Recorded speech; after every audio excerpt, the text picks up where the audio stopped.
लोग अमीर होते जा रहे हैं और तुम गरीब के गरीब क्यों हो?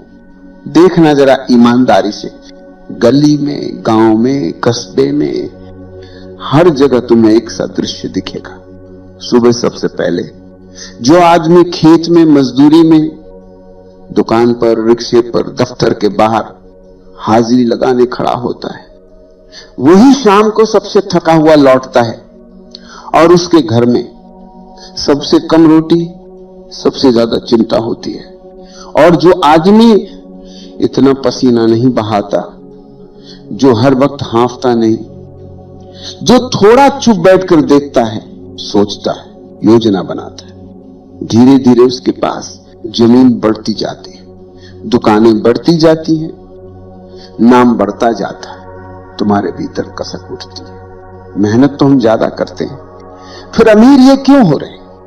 बचपन से तुम्हें एक ही श्लोक रटाया गया, मेहनत करो फल मिलेगा, जैसे ये कोई वेद मंत्र हो जिस पर सवाल करना भी पाप हो। मैं तुमसे पूछता हूं, अगर केवल मेहनत से ही सब होता तो इस धरती पर सबसे अमीर किसान होते, मजदूर होते, खनन में उतरने वाले होते, पत्थर तोड़ने वाले होते। इतिहास देखो, सबसे अमीर हमेशा वे बने जिन्होंने दिमाग चलाया, रणनीति बनाई, दूसरों की मेहनत को अपनी दिशा दी। राजा खुद खेत नहीं जोतता था, सेठ खुद गोदाम में बोरी नहीं ढोता था, साम्राज्य बनाने वाले खुद ईंट नहीं उठाते थे। ईंट उठाने वाला थक गया, ईंट लगाने वाला अमर हो गया। तो सवाल मेहनत का नहीं है, सवाल यह है कि तुम्हारी मेहनत के पीछे बुद्धि है या नहीं, दृष्टि है या नहीं, रणनीति है या नहीं। तुम्हारी हालत उस बैल जैसी है जो तेल की घानी में सालों घूमता है, दूरी बहुत तय करता, मंजिल कहीं नहीं पहुंचता, दिन भर घूमकर वहीं लौट आता जहां से चला था। तुम भी वही कर रहे हो, कल भी यही था, आज भी यही है, कल भी यही रहेगा। केवल उम्र बदलेगी, झुर्रियां बढ़ेंगी, घुटने चिटकेंगे, पर तुम्हारा स्थान वही रहेगा। तुम्हें इतना भी ध्यान नहीं आता कि मेहनत को देवता बना बनाकर समाज ने तुम्हारे हाथ से दिमाग छीन लिया। तुम्हें कहा सोचना मत, बस खटना, ऊपर वाले पर छोड़ दे, भाग्य पर छोड़ दे।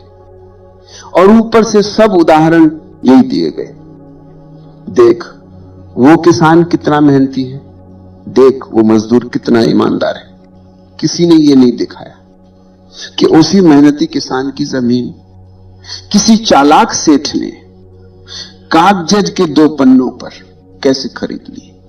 तुम्हें झूठा गर्व दे दिया गया, हम मेहनती लोग हैं। तुमने सोचना ही छोड़ दिया कि हम बेचने वाले हैं या खरीदे जाने वाले हैं, हम निर्णय लेने वाले हैं या दूसरों के निर्णय पर केवल हस्ताक्षर करने वाले। मैं तुमसे कह रहा हूं, गरीब तुम्हारी जेब बाद में हुई है, पहले तुम्हारा सिर गरीब हुआ है। पहले तुम्हारी नजर सिकुड़ी, फिर तुम्हारा घर सिकुड़ गया। पहला खंड केवल इतनी चोट करना चाहता है, जब तक तुम मेहनत को ही धर्म मानकर दिमाग को संदेह की नजर से देखते रहोगे, तुम्हारे हाथ तो छिलेंगे पर मुट्ठी खाली रहेगी। अब जरा जड़ों में चलते। ये अंधी मेहनत, ये डर, ये भीड़, ये तीनों मिलकर तुम्हें उसी जगह क्यों गाड़ देते हैं जहां तुम्हारे बाप दादा भी फंसे रहे। तुम्हें लगता है तुम मेहनती हो, मैं कहता हूं ज्यादातर लोग मेहनती नहीं, डरे हुए होते। सुबह वे उठते नहीं, धकेले जाते। भूख का डर धक्का देता है, कर्ज का डर धक्का देता है। लोग क्या कहेंगे, ये डर धक्का देता है। जो काम डर से उठता है वो तुम्हें रोटी तो दे सकता है, रास्ता नहीं दे सकता। डर कहता है बस इतना कर कि आज बच जाए, कल देखा जाएगा। कभी किसी बूढ़े मजदूर की आंखों में गहरे उतर कर देखना। 70 साल पुरानी थकान मिलेगी पर भीतर कोई नक्शा नहीं मिलेगा। 70 साल से वो वही चक्कर काट रहा है। ये जो डर है, इसी ने तुम्हारी मेहनत को नौकर बना दिया है, मालिक नहीं बनने दिया। फिर आती है भीड़। इतिहास में भीड़ ने कभी साम्राज्य नहीं बनाया, भीड़ ने केवल जयकारे लगाए।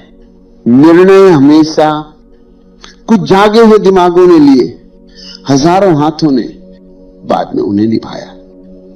तुम्हें बचपन से बताया गया, लोग जहां जा रहे हैं वही सही रास्ता है, भीड़ गलत नहीं हो सकती। भीड़ का स्वभाव याद रखना। भीड़ को सत्य नहीं चाहिए, भीड़ को सुविधा चाहिए, भीड़ को ऊंचाई नहीं चाहिए, भीड़ को आदत चाहिए। तुमने भीड़ को गुरु बना लिया। किसी जमाने में सब खेती में लगे थे, तुम भी लग गए। फिर सब शहर भाग गए, तुम भी भाग गए। कभी नए व्यापार की हवा चली, तुम उसमें भी झोंक दिए गए। तुमने कभी रुके बिना आत्मा से नहीं पूछा, मेरे भीतर क्या बीज है, मेरा कौशल क्या है, मेरी भूमि किस काम के लिए बनी। भीड़ के पीछे चलने वाला हमेशा सबसे पीछे रहता है, क्योंकि भीड़ जिस जगह पहुंची वहां पहुंचते पहुंचते समय बदल चुका होता है। तुम बाजार की उस दुकान पर पहुंचते हो जहां सेल खत्म हो चुकी है, बोर्ड अभी भी लटका है, झंडे अभी भी लगे हैं, पर माल किसी और ने उठा लिया। तुम दरवाजे पर खड़े रह जाते हो और कहते हो मेरे नसीब ही खराब है,